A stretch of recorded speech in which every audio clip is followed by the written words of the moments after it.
Griffin. Thank you, Caoirlig, and thank you to all the contributors this evening for your contributions. We are aware of the importance that cycling played in many people's lives in years gone by. However, it's the case that numbers cycling steadily declined in the 1990s, and we've seen that that trend has slowly reversed in recent years.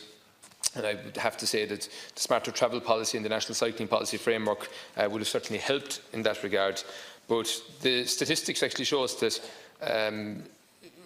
increases were happening up to 1986 in the numbers of cyclists on the roads, and then we saw a decline. Now we're back up to similar numbers of cyclists on the roads as to 1986, but the percentages are far less. And it's an interesting one. So, I mean, how do you explain that? At the time, the infrastructure certainly was quite poor. Road fatality figures overall were far higher, and people were less prosperous. But other countries that are equally as prosperous as our own, where there is a high level of car ownership, have higher figures of cycling at the moment. So, it's difficult to explain it fully. But it is encouraging to see that there is an uptake in recent years and things are improving. Minister Ross has outlined a number of actions that are underway or planned to promote cycling, and I would like to outline some additional initiatives that are underway or funded by the Department of Transport, Tourism and Sport or its agencies. Between 2012 and 2016, the Department provided over 20 million for the Smarter Travel Areas programme, which promoted sustainable transport in built-up areas of varying sizes and would act as demonstration areas for others. Westport, Dungarvan and Limerick City were selected, and the lessons learned will inform our policy going forward to improve cycling, walking and public transport use in other towns and cities, so we can encourage a modal shift away from cars. In addition, several small and medium towns across the country were funded through the Active Travel Towns programme. This supported sustainable transport infrastructure, which helped the development of infrastructure that supports sustainable transport, making town centres more attractive places to live, work and do business. Another important aspect of the Minister's brief, and one that he is very supportive of, are the cross-border projects under the Interreg programme, including a number of greenway projects that not only promote cycling but also support the peace process. These include the North West, Carlingford Lough and Ulster Canal greenways. The Minister's Department also promotes cycling around the country with events such as Bike Week. This is a very popular annual celebration of all that is great about bikes and cycling. Cycling-related activities are run all over the country in collaboration with local authorities and cycling organisations, raising awareness of the many benefits of cycling. The Department also supports European Mobility Week, which features events around the country. The focus this year was on multimodality, mixing transport modes within the same journey or for different trips.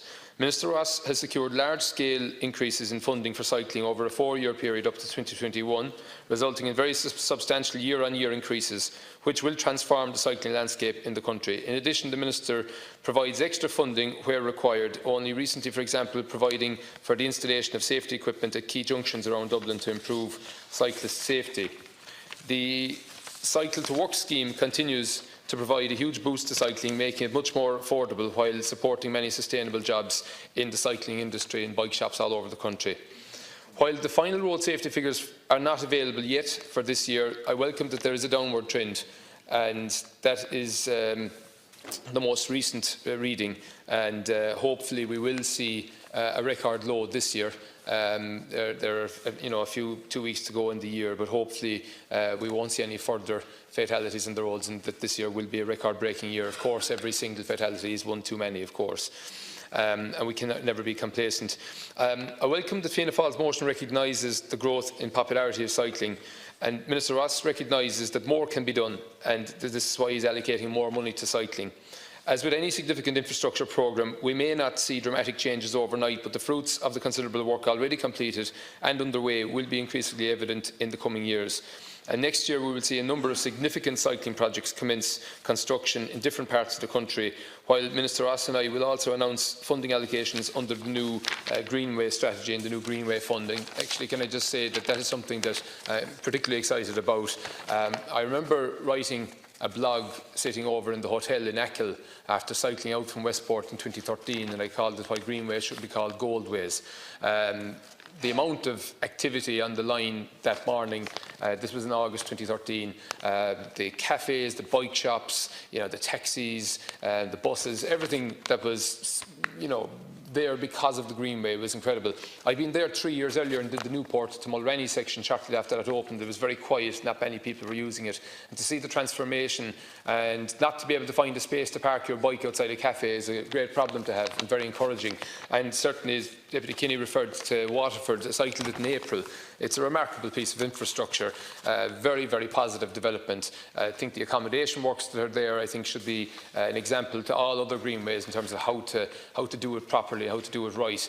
And the transformation of places like Kilmacthomas along that line have been remarkable. I see the old workhouse there now is a very, very busy enterprise, and it really is symbolic, I think, of a rebirth and regeneration. And there are many other examples as well. In Westmeath, we launched our Greenway strategy during the summer, actually in Moat, and it's great to see the usage on that line as well.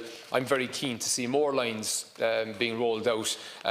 In the most recent Rural Regeneration Fund, it was great to see the Great Southern Trail receiving a massive boost of funding to create the Barnet Tunnel, to recreate that and to resurface that trail. I cycled it during the summer from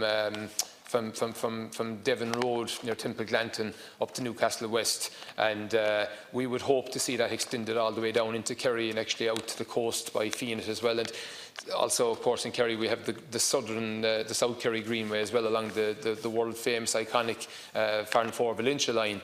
And I think one thing about it is these are great gifts from the past, particularly the old railways. And I think we owe it to our ancestors, the people who built these by hand, remarkable engineering achievements of the 19th century. We owe it to those people to make the most of these gifts from the past into the future and to get them working for us again. And if the ripping up of those railways was symbolic of maybe a dark age in terms of this country and in terms of our economic outlook and our vision, hopefully the rebuilding of greenways can be symbolic of a new era and of a very positive era as well. And I look forward throughout the country to assessing the Greenway strategy applications. We know that we're heavily oversubscribed. I think it's about 3 times oversubscribed, which is a very good sign, though, that there is a lot of momentum on the ground within communities, within local authorities to develop this infrastructure. Just to say that in 2019, there are a number of significant projects that will commence thanks to funding that is being provided to the NTA. In Dublin, for example, construction will start on the Royal Canal phases 2, 3 and 4, which will deliver a high-quality cycleway from the Docklands out to Ashtown in Dublin 15. Clontarf to City Centre via Amen Street will also be going ahead, the Dodder Greenway in Fitzwilliam, and these are all projects that are quite significant, and I hope that it will lead to increased take-up along those routes. The NTA will also be funding a significant project in Navan, while works will also take place in Cork City Centre also. And hopefully in the springtime we will be announcing the further funding for the greenways. And as we know, many of the town centres around the country that currently don't have any cycling infrastructure or have inadequate cycling infrastructure received funding under the Urban Regeneration Fund recently as well. And I think that's to be encouraged, and we know that there are further tranches of that coming. And on my own constituency, Killarney received significant funding as well to improve cycling infrastructure. And I think through a combination of different funds, through a whole of government approach, I think we will get the infrastructure right. But I think it would be remiss of us just to think that the infrastructure is all that's needed. It's not. It's a cog in the wheel.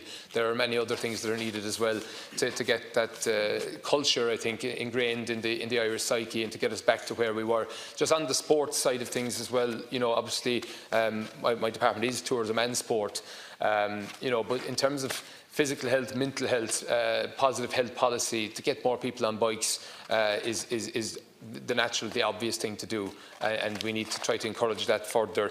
I probably hadn't cycled maybe in 10 years until I started training for the Ring of Kerry Cycle back in 2011, and I subsequently did the cycle 3 years in a row. But the one thing I would say was that training process, the one thing that I didn't look forward to, it wasn't the hills, it wasn't the hard work climbing mountains on the bike, it was the fact that very often motorists don't give the space that you deserve and that you need on the road, and that actually there's a major safety risk when you are going out on the road, and that is something that we all need to work harder to address. And finally, can I say that in terms of the opportunities that are there by local authorities, we have excellent assets, I think, in this country that are currently seen as liabilities, particularly the network of back roads, local tertiary roads that we have around the country that are rarely used by vehicular traffic, but that I think could provide an outstanding network of dedicated cycle routes, perhaps not where motorists are banned, but certainly where they're discouraged. Thanks, and we could start to see those what are currently seen as liabilities as assets again, and get more people on the bikes again. Thank you. Thanks, Minister. Now